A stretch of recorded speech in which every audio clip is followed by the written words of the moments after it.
Welcome back to Idle October, where we look at the spookier parts of ancient Hellenism. Necromancy has fascinated the minds of humans for time immemorial, and it may surprise you to know that many modern ideas we have about it originated in ancient Greece. The enigmatic psychogogoi and goetes existed as specialists from the 5th century BCE and onwards in our written sources, and it's quite likely that they were an important part of ancient Greek life. Let's talk about Greek necromancers.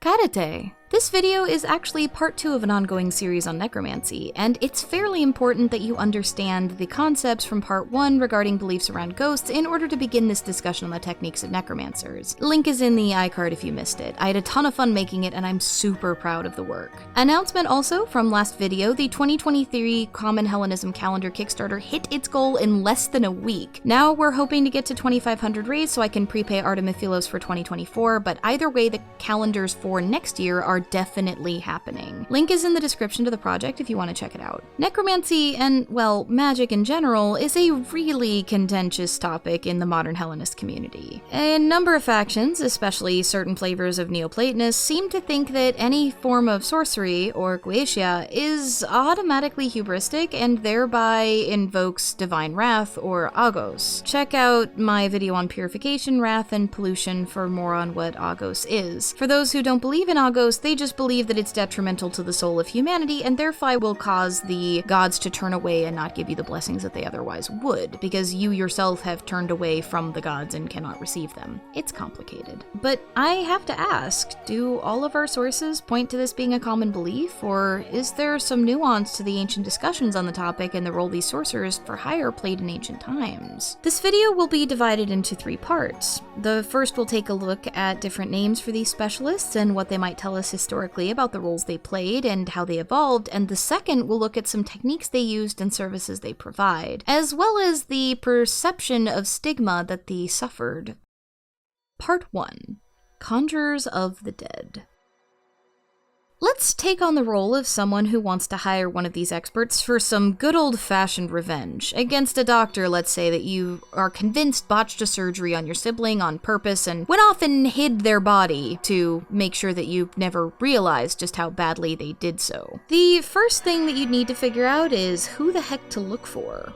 What names would this specialist even go by? Well, when we're looking in depth at any concept in any ancient culture, 2 of the most powerful tools we have are linguistic analysis and cultural contextualization. In other words, taking a look at the words themselves and others they're related to see what ideas might have been linked together in the minds of those who said those words in ancient times. Consider the links in the English words kind and kin. Kin are family. Kinds are things we group together, but the word kind can also be a description of positive actions done for the benefit of another, like the sorts of favors one might do for family. These definitions are all associated together in the minds of English speakers, even if it's unconscious to most of us. In terms of cultural context, I did a whole video on why such context is essential when studying mythology. Check it out in the iCard if you missed it. The terms we have for magicians all reflect completely separate etymology and, by implication, likely were specialized fields in their own right in ancient Greece at one point. But by the time they start showing up in the written evidence that we still have, they've been homogenized to the point where we can only speculate based on that etymology what they might have meant before. In other words, by the time we even see most of the terms for magicians, they're basically interchangeable, though their origins do seem to hint at specialized area of study for their practitioners prior to the 5th century BCE, when we first start to see them in written sources. Some, like Goes, seem to have negative connotations to the educated elite who wrote down most of our surviving evidence, but most of them also appear to represent the same groups of people by the time they even show up in the historical record. The process of homogenization like that typically takes hundreds of years, pointing to an unwritten folk tradition of magic in Greece potentially dating back all the way to Homer's time, or maybe even earlier. And while we're on the topic of Homer, in order to see why we might not have seen these terms prior to the 5th century BCE, we need to take a look at the political history of the origin of the majority of our surviving sources, Athens, and how the changes to the way tomb cult was practiced also shifted the dynamics surrounding how the average person saw their role in caring for and interacting with the dead. In early Greek society, think Homer's age until about the 5th century BCE, tomb cult was largely a family affair, with the exception of hero cult, which rose in prominence during the 6th century BCE and later due to the influence of Solon's edicts. Solon, for folks unfamiliar with him, was an Athenian statesman and poet who was frequently credited with a number of legal reforms by writers who discussed him long after his time in power. He's most well known for a number of reforms aimed primarily at reducing what he saw as corruption and greed of the powerful Athenian royal families, including the abolishment of debt slavery and foreclosure on properties as a tool by the upper classes to subjugate the lower ones. Gee, I wonder if reforms like that might be useful in our modern societies. Anyway, many of his reforms, including the introduction of the Ganesia civic festival, were aimed at uniting all Athenians, citizens and non-citizens, under allegiance to the polis or city-state, rather than just to their families and alliances between them. Prior to that, you'd probably just go to your family members and ask them for help directly for advantages or revenge, no middleman needed. However, alongside ostensibly political reforms, Solon has most frequently been mentioned here on my channel for the party pooper reforms to funerary legislation, often credited to him, that limited all number of funerary customs in terms of expense, length, and even where they were allowed to take processions that were traditional to said funerary customs. Which, of course, invites the questions of how things were done before. And I promise you,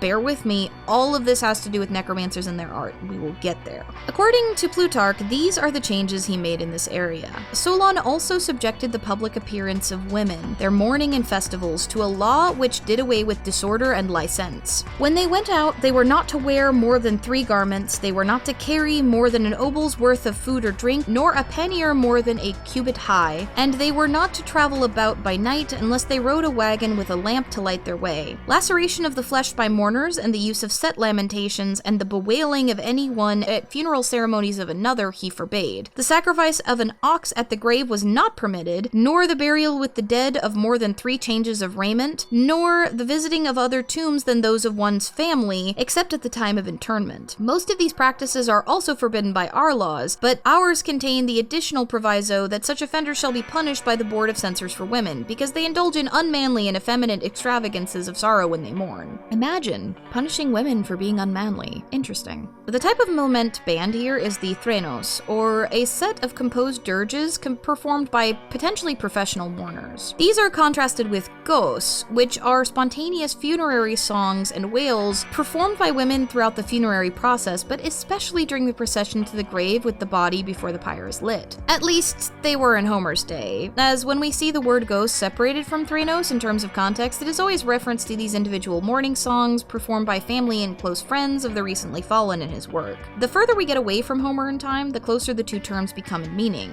and by the 5th century BCE and later, tragedians and the like often just use them interchangeably. Eventually, the gos was spoken rather than sung, and as a result, they tended more toward a story-driven approach rather than the more generic for the performed threnos. I did a whole video on ancient Greek funerary customs, link is in the iCard if you missed it, and in it I mentioned at one point that the ghosts got so emotionally overwhelming that in Athens, they spiraled into years of revenge killing spurred on by them. These songs were usually unstructured and uncomposed, spontaneous, and were sung or spoken to the dead addressing them directly, as though they were in the audience listening. With the new limits being placed on mourning and lament after Solon's reforms, newer generations of ancient Greeks became less and less acquainted with the dead, and more fearful of both them and their wrath. It's around 100 years later that we see the emergence of terms for the first time in writing, though clearly they'd been in verbal use for at least long enough before that to become near synonymous despite their very distinct etymological origins, for a unique class of spirit workers who specialized in conjuring the dead.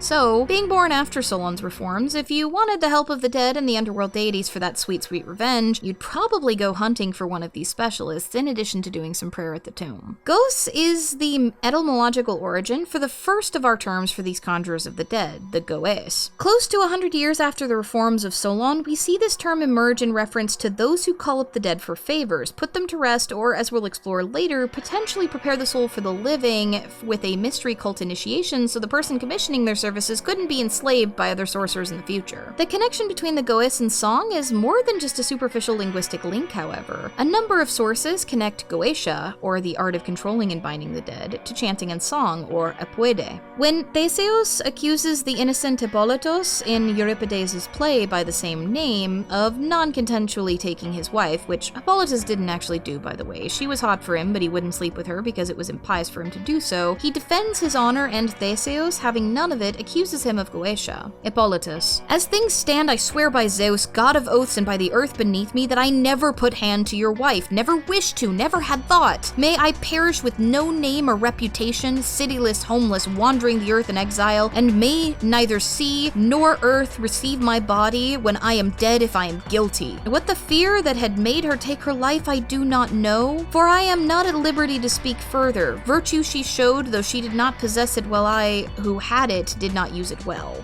Chorus leader: you have made sufficient rebuttal against the charge against you by giving your oath in the name of the gods, which is no slight assurance. Theseus: is this man not a chanter of spells and a charlatan? He is confident that by his calm temper he will overmaster my soul, though he has dishonored the father who begat him. And in case you thought that this phrasing was unique to Euripides, we see something similar in Plato's Gorgias when Callicles talks about enthralling the people by his spells, which uses a verb that meant to enthrall with song. While surely these men follow nature by nature of the right, enacting thus, yes, on my soul, and follow the law of nature, though not that, I say, which is made by us, we mold the best and strongest among us, taking them from their infancy like young lions, and utterly enthrall them by our spells. So clearly, someone who goes by goes as an identifier would be one option. What about others? The next term we see used for magicians, pharmakos, has its linguistic roots in the root word for poison or drug. You might recognize the pharma root there from the English words pharmacy or pharmacology. Pharmakos was also used for scapegoat rituals when somebody was expelled from the city-state on behalf of all the citizens to purge pollution from the polis. And because of this, became a general term of reproach for someone who was considered worthless, as the scapegoats were in the eyes of those who cast them out. Pharmakeia was the use of drugs, medicines, or spells. This hints at the idea of a specialist in plant medicine or plant magic who also may have been skilled at concocting poisons for nefarious purposes, as perhaps being the origin for the term, though as mentioned before, by the time we get to seeing these terms in written use, this is a specialization that seems to have all but disappeared. So you'd be just as likely to look for a pharmakos as a goes, though both might have some stigma and you likely wouldn't go around telling people you were looking for one. Magos is another term we frequently see used, and you might recognize it as the root word for the English word magic. Magos appears to be a borrowed term from Persia, as it's very similar to the term used for Iranian fire priests, though we have no direct connections to this apart from many of the magicians in literature who are called this term are from Persia and the linguistic similarity. The earliest potential use for the term comes from a fragment of a philosopher from the 6th century BCE, Heraclitus, preserved by one Clement of Alexandria much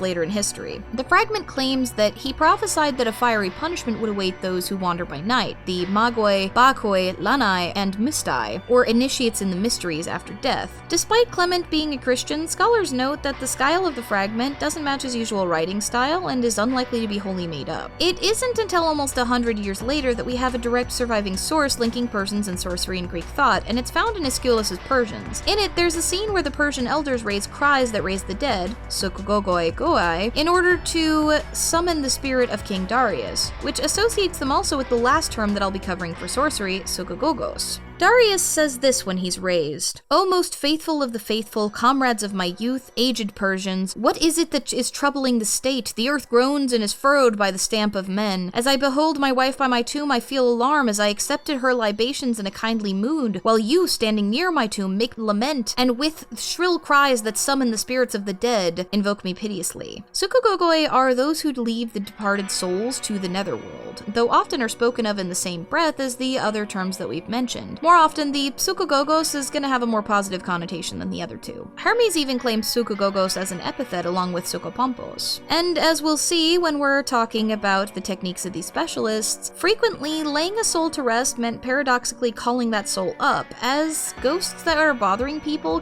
can't always communicate properly when making mischief. These folks were often the ones going out and divining the locations of bodies, or getting information from the dead for prophetic purposes, and we have at least one record of the Oracle of Dodona explicitly instructing a city-state to hire one. So now that you know who you're looking for, let's get a little bit into their services. Part 2. The Art of Necromancy.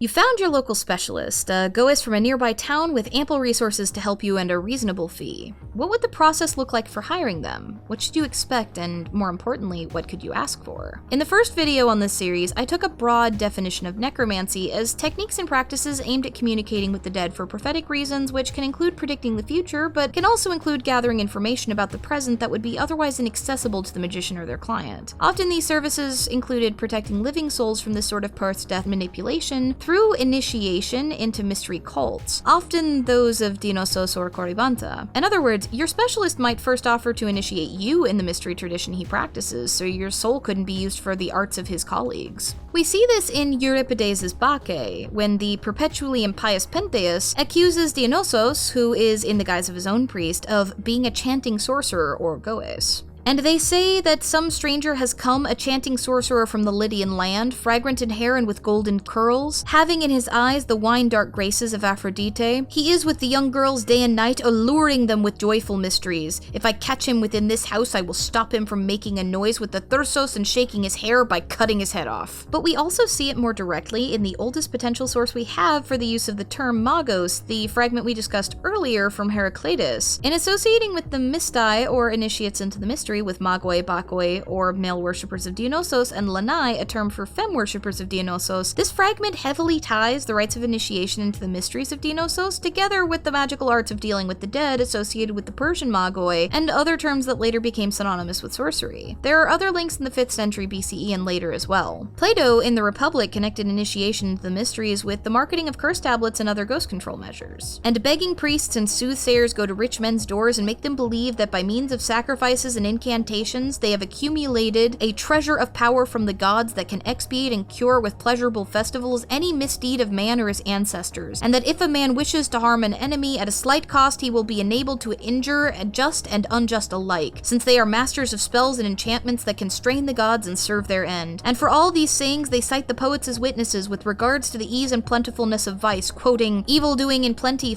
a man shall find for the seeking, smooth is the way, it lies near at hand and easy to enter, but on the pathway of virtue the gods put sweat from the first step, and a certain long and uphill road." And others cite Homer as a witness to the beguiling of gods by men, since he too said, "The gods themselves are moved by prayers, and men by sacrifice and soothing vows. In incense and libation turn their wills, praying whenever they have sinned and made transgression. And they produce a bushel of books of Moseos and Orpheos, the offspring of the moon and muses, as they affirm, and these books are used in their ritual, and make not only ordinary men, but states believe that there are really remissions of sins and purifications for deeds of injustice by means of sacrifice and pleasant sport for the living, and that there are also special rites for the defunct, which they call functions, that deliver us from evils in the other world, where terrible things await those who have neglected to sacrifice." This passage also gives us a peek into some of their other services. In the first video in the series, I talked about how the oracles at Dodona and Delphi, as well as legal prescriptions for sacred rites called lex sacrae or sacred laws, could give instructions on how to purify one's ancestors so that they would no longer trouble family lines or the city-state. But if these prescriptions didn't take, then one might consult a specialist. Many of these specialists, according to Daniel Ogden in Ancient Greek Necromancy, were likely based out of nekyomanteon, or physical locations known as oracles of the dead. They're gonna get their own video at some point next year, but for now, the major sites where these were found that we know of are Avernus, Heraclea, and Acheron, the last of which has actually had the ruins excavated to give us some idea of how it was laid out. We have at least one example of these experts being called in from a local nekyomanteon that came from the oracle at Dodona, where one questioner asked if they should hire a psychogogos to deal with the haunt that was bothering them or not. So how would they go about it if they did?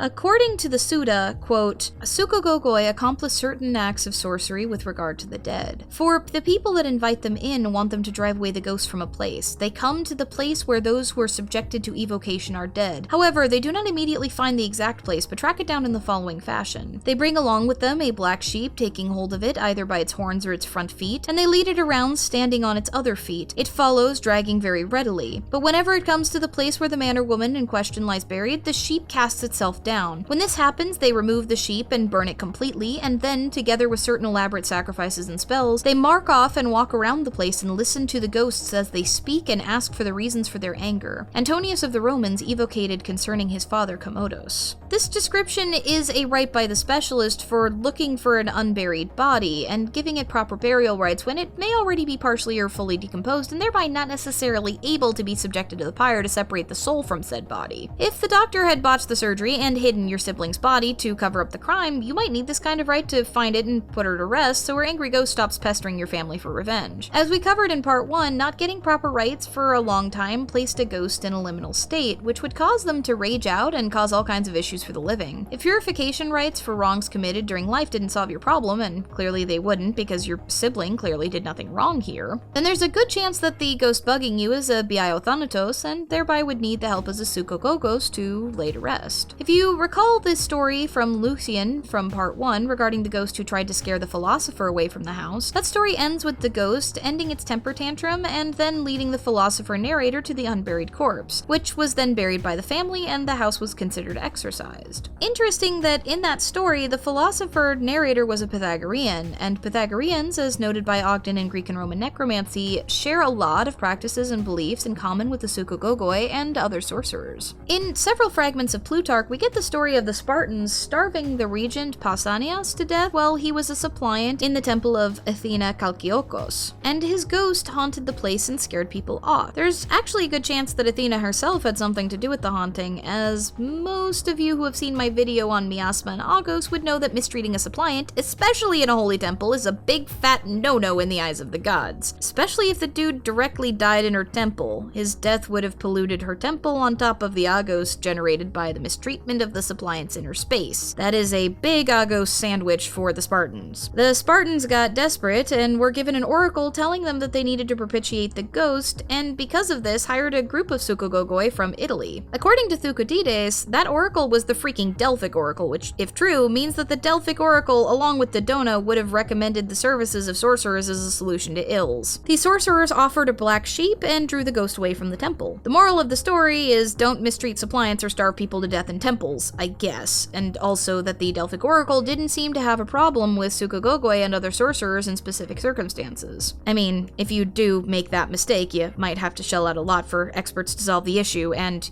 consultations at the Delphic or Dodonic oracles were not cheap, so let's not starve suppliants in temples. Just don't do that. Anyway, but what if you couldn't find the body at all, even with the help of an expert, because it's either rotted away or irretrievable due to falling in at sea or being lost to a mass grave during battle or something? Well, if you remember the section in part 1 on dealing with ghosts, I mentioned a ritual given on the Selenos tablet that details a ritual in which the person haunted was to construct 2 human-like effigies, called kolossoi, out of wood or earth, call the haunt by name to address them with a formula if they didn't know the name, then feed the ghost a feast before disposing of the effigies in an unused or unpopulated wild area. A similar rite could be performed at a graveside or in a tomb with human-sized kolossoi, or even smaller ones made of stone, though typically, just as for agri biaiothanatos from the Selenos rite, there would have to be 2. This comes from the belief that one wronged should be repaid twice what one is lost. In this case, the ghost was denied proper burial for their body and should have 2 replacement bodies given proper burial rites instead. A psychogogos may fashion these figures for a client with a particularly resilient ghost and help lead the ghost to proper burial. In fact, at least one gravesite from the 7th century BCE contained no bones, but instead 2 statues about 8 inches high each depicting somebody that would have been buried there. A story about the cities of Croton and Metapontum detailed the same technique for appeasing ghosts. When they stormed Sirius in the mid-6th century, they killed Athena's priest and 50 youths who were suppliants in her temple. You'd think they'd know better than to kill suppliants and invoke agos, but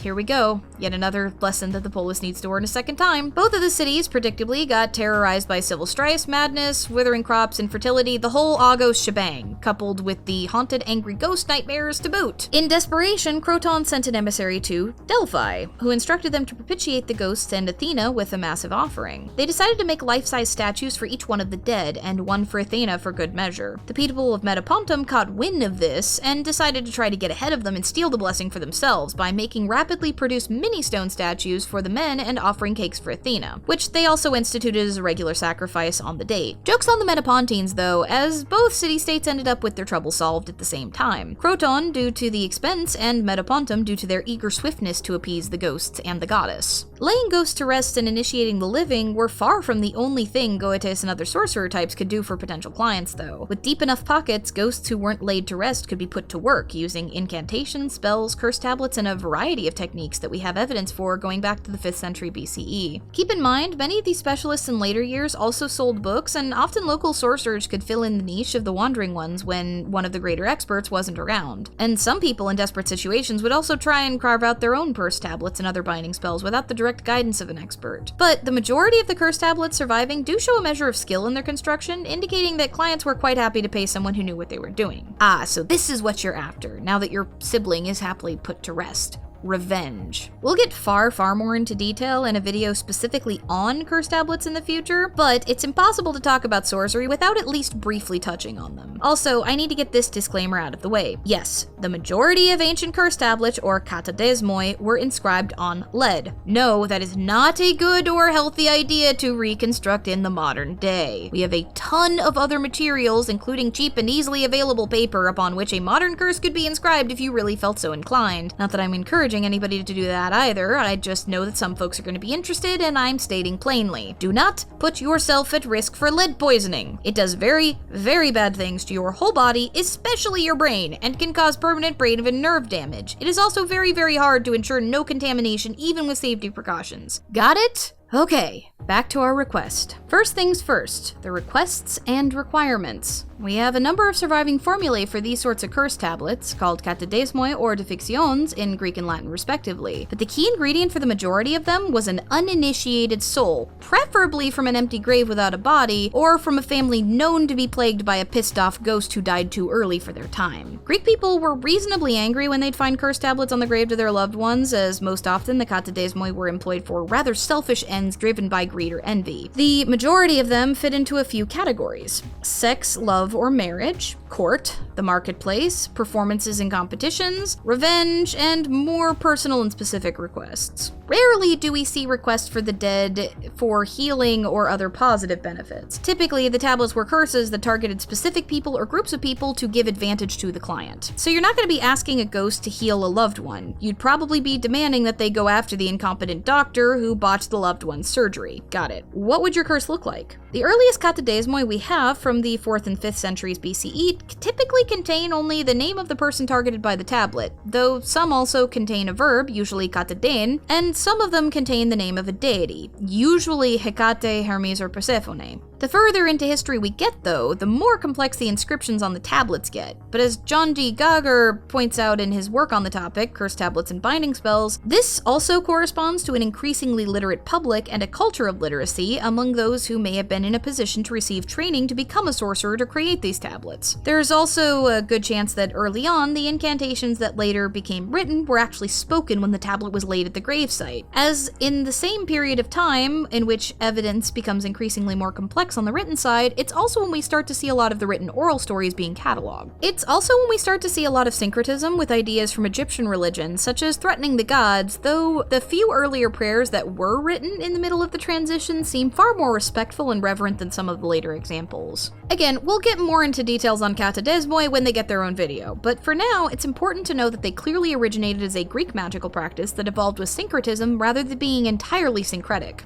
Not that those lines really existed in ancient times. Pantheons are a very modern concept. Most people who believed in the gods of the area that they lived in, and in border towns, that often included practices of deities from a wide variety of what modern scholars would imply are distinct traditions in the modern day. Syncretism was inevitable. You can actually see examples of this in modern Catholicism. For example, the Day of the Dead festivities that you see in Mexico are very clearly syncretic with earlier traditions. When we get to the later periods, when gods were addressed more frequently in writing, in the Greek tablets, Hermes, Hecate, Kore, Persephone, Gaia, Demeter, and quote-unquote those with her, the mother of the gods, and Zeus were roughly in that order, the most frequently invoked, though Zeus was by far the less frequent on this list. Tablets were also found in Latin addressing various Roman gods, and in the regions where syncretism was far more common, many Egyptian and even Semitic deities, including angels and Jewish daimons, also made an appearance. So, the full force of one or more chthonic deities, the angry ghost, and maybe some special incantations designed to appease and manipulate said entities would be put together for you. But it might not be done custom to your needs specifically, depending on which era you were requesting these in. As the crafting of such tablets grew into a thriving business, it's clear from the evidence that many tablets were actually written prior to a client paying for and requesting them, and thereby, sometimes there wasn't even enough room at the bottom for the name of a target and, or when appropriate, the name of the client, resulting in names partially being written on a slant or the final letters being written in the lines above, which implies that there was enough demand during that period of time that producing a ton of pre-made curse tablets would be a necessity. I suppose for all the folks who decry modern magicians and selling pre-made charms and curse as ahistorical, this must be a bit disappointing. Remember the kolossoi, or human figurines for binding spirits that I mentioned earlier? A whole bunch of them have actually survived attached to curse tablets as accessories, sometimes with human hair and nails as well. The use of hair in personal items is heavily documented for binding spells for the purposes of forcing the affections or marriage of another. That said, kolossoi were also used for things like competitive horse racing and binding down competitors, and one particular grouping dating back to the 4th century BCE, the name of both the horse and the rider were inscribed on several horse figurines that were buried together inside of the coffin of an attic tomb. That's some dedication to screwing over your rivals. There are formulas preserved in the Greek magical papyri that discuss elaborate series of rituals, purifications, and offerings that were to be performed while during the writing and the binding of the tablets and any accompanying accessories like kolossoi. So it makes sense that the majority of these tablets were likely created by specialists, as that would be a lot of trouble to go through with potentially a lot of stigma attached if friends and loved ones witness you performing said rites in order to take revenge on or bind someone else to your surface. It would also be much easier and more efficient to pay the specialist to do all of the work for you and enjoy the results. That said, the stigma of hiring someone else to do it clearly wasn't enough to prevent some folks from erecting literal public monuments celebrating and praising the results of curse tablets that they either created or commissioned. So clearly, just like modern witchcraft, ancient views on the practice were a mixed bag. Okay, so the specialist has written up the tablets, done all of the special purifications, rituals, etc. What now? Tablets were typically folded, often with a long nail driven through them, then deposited in specific places depending on their use. In the case of the doctor who screwed up your loved one's surgery, this might be at his house or his place of business, though it could also be at the grave of the ghost the magician is using to ensure the success of his work. Typically, the tablets were found at grave sites and coffins are buried nearby, at the target's home, particularly in the case of so-called love or attraction spells, or at the site of the competition, be it a racetrack for horses and riders, a competitor's business for a market-based spell, etc. When a grave was chosen, it was typically that of an aoros, or someone who died particularly young and prior to completing important life events as dictated by the polis. Sometimes the tablets would even promise ghosts that completing the task would allow them entrance into Hades. So, in other words, at the very least in the view of some of these sorcerers, it seemed like they were also performing a positive service for the ghosts as well as their clients. So, you've paid the specialist, the tablet is created, cursed, and deposited, and now you can sit back and breathe easy knowing your revenge is on the way.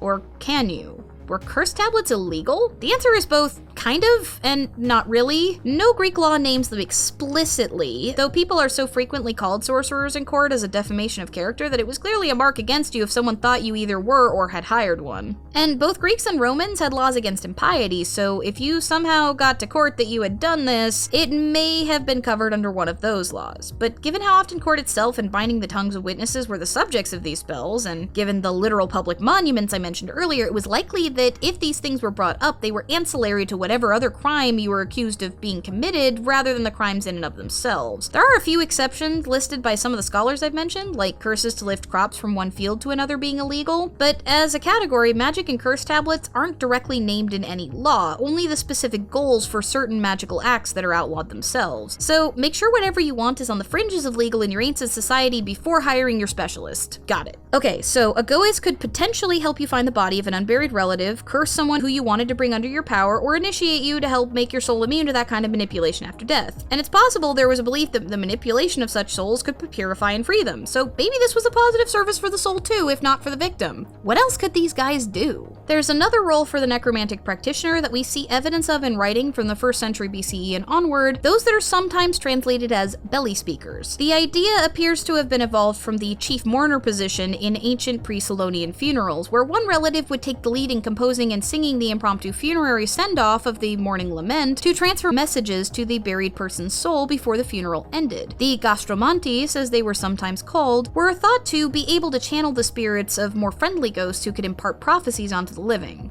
ancient mediums, basically. That said, just like all the other functions I've talked about, these were not likely their own entire class of specialists, but rather just one of the services any one of these specialists might be able to perform if they were trained in it. And as mentioned before, there were also different degrees of fame and assumed skill. Those based out of the nekyomantia were probably more likely to be seen as legitimate when performing amantis for the dead, versus a local practitioner might be more skilled at particular kinds of curses in demand for their area, or at the sorts of rites needed by those dealing with a haunting. The other thing that gastromantes could do was exorcise a spirit possessing someone else, though this is a far later interpretation that seemed to have a lot to do with Jewish and early Christian syncretism. It was believed that either the ghosts themselves or their emissaries eventually gained the ability to speak through, possess, and act through particularly vulnerable people, and specialists were sometimes called upon to deal with it when it happens. Some curse tablets were written specifically to cause these sorts of possessions, so depending on the context, dispelling the curse may be in order in addition to calling the spirit into the body of the specialist to allow it to communicate instead of possessing the person. As discussed in the first part of the series, sometimes ghosts could cause havoc, but either couldn't or didn't want to communicate to cut themselves off from access to the living, so specialists might have to compel them to do so. As also mentioned, sometimes dispelling these sorts of curses or doing counter-cursing would also be a thing that specialists could do, though I'll get far more into that when I eventually do the video on katadesmoi themselves. So all of this begs the question, if uses of the services of these folks was commonplace enough for Plato to complain about it, normalized enough to have literal small public monuments made in thanks for services rendered, and plentiful enough that we have a long line of tablets and other artifacts to gauge how the practices changed over time, why do so many folks in the modern day seem to think that the prevailing view was negative and that sorcery was illegal? I count myself in this, by the way. Before I started research on my first video on magic, I too believed a lot of these practices were stigmatized to the point of non-viability for modern worshippers. The short answer is that a number of ancient writers, especially Plato and those from his academy, demonized the practices of these wandering and local sorcerers as asebeia, or impious. And that's a pretty nasty thing to say. Again, asebeia was also a legal term, just like hubris. Even some of the definitions we have in scholia and grammatical texts point to this stigma, as the wonderful Sartrix points out in her page on the topic. Links in the description, by the way, if you want to check it out. I'm quoting directly from it here. These are a few of her translations for the definitions we have. Timaeus's Platonic lexicon glosses goetes as scoundrels. The Atticus lexicographer Julius Pollux introduces the word in multiple contexts, including the following. If one should wish to reproach an expert, sophistes, and one can call him a goes, a scoundrel, a schemer, deceptive, goetetiokos, a malefactor, and so on. These verbs are to be clever, goetetioin, to deceive, mislead, and so on. The acts, pragmata, are goetia, decepting, scheming, and so on. The adverbs are goetiokos, wickedly, maleficently, deceitfully, deceptively, and so on. And from this section, from a longer list of diviners, rituals, experts, both reputable and disreputable, sacrificers, lovers of sacrifice, magi, goetes, exegetes, purifiers, initiators, wonder workers, wonder-working, makers of wonders. The gloss from the work as attributed to Aelius Herodianus, already cited in the introduction that Goetia's magic fits well with this passage, pseudo-zonaras includes a wider range of meanings. Goes, vagabond, scoundrel, poisoner, magus. Goetia, poisoning or pharmakeia, and the kind of magic which draws upon the dead through invocation. It is named after the wails, goes, and laments that are made around graves. Drawing up the dead is otherwise called psychogogoi, drawing souls. So, not the most flattering picture if you go by the definitions alone by those who wrote, but as I frequently reiterate here on the channel, as valuable as written sources are, they present the point of view of their authors, not all of ancient society. And the evidence we have of monuments, deposited tablets, advertisements, the Greek magical papyri in all of their diversity, the endorsement by Delphi of hiring at least 2 records, and the request for verification of Dodona at another, and even the spells themselves point to a multiplicity of ancient opinions on the subject and a ubiquity of the practice itself. Given that revenge itself was a part of the Greek belief as potentially virtuous when it didn't cause disharmony to the polis on the whole, I'm not surprised that we have such a dearth of evidence for curses enacted by experts for the benefits of their clients. The numerous roles played by these sorcerers also clearly connect the ideas about the afterlife and ghosts that we've examined in both the previous video and others that I've made on the subject. Like all things in ancient religion, there's a rich vein to explore, one that's worth examining closely with a critical eye despite the instinct to make assumptions about the practice. Practices like these are between you and your gods, and unless you're voluntarily part of a tradition that takes the Neoplatonic tack and views these practices as asebeia, there isn't much harm in learning about these practices, praying about and or divining on them, and coming to your own conclusions. conclusions. I was particularly surprised at how many of the practices themselves find echoes in modern occultism. Decontextualized, sure, but they're there, and the sheer length of time that these practices existed for gives some credit to the potential or perceived efficacy of them. It's something that we're all going to have to figure out within our communities before blanket approving or condemning practices with a clear presence and ubiquity in antiquity. Given the mix of services Goetes and their ilk provided, I don't think it's as simple as condemning them in their entirety. That said, I've rambled on long enough, so thank you so much for sticking through that. If you're new here, drive a nail through the subscribe button that it may feel the weight of the power of the gods. Drop down into the comments and let me know what you think, of curses generally, and of the services of Goetes and their ilk, and where you sit in the community debate on such things. Did you find the video helpful in exploring the topic further, and what other spooky topics would you like to see me explore in future Evil October videos? Special thanks also to my patrons. This is the first video that I started doing special Discord patron area research dumps, both previewing the script and mentioning side tidbits that I uncovered that didn't quite fit in the video. It was a lot of fun, and I enjoyed chatting with you guys about what I found as I worked on the script. The Bridge is an amazing community, and I'm so glad that I have such a wonderful, patient group of folks willing to support me in my work. May the cycle of reciprocity between us ever remain positive. And remember, we're stronger together.